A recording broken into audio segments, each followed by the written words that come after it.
ছোটবেলায় একটা ছড়া পড়েছিলাম, লেখাপড়া করে যে গাড়ি ঘোড়ায় চড়ে সে, কিন্তু এর প্রকৃত অর্থ বুঝিনি। শুধু এটাই জানতাম যে পড়াশোনা করলেই হয়তো গাড়ি ঘোড়ায় চড়তে পাবো, কিন্তু তার এখন অর্থ বুঝেছি। পড়াশোনা করে সাকসেস হয়ে রোজগার করলে তবেই গাড়ি ঘোড়ায় চড়তে পাবো। শুধু সাদা পেপারে 99% নাম্বার তুললেই যে তুমি সফল হবে তেমনটা নয়।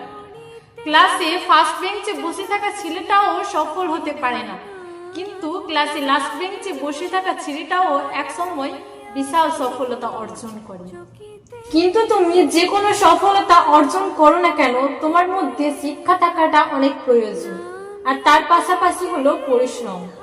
তুমি স্বপ্ন দেখেছো কিন্তু সারাক্ষণ ঘুমে ডুবে থাকছো, সেটা তোমার প্রকৃত স্বপ্ন নয়।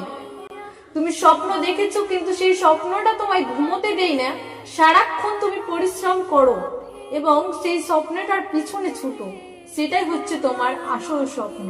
যে স্বপ্নের পিছনে তুমি হাড় ভাঙা পরিশ্রম করো, সেই স্বপ্ন কখনো বিফলে যাবে না। তুমি দেরিতে হলেও সফলতা পাবে।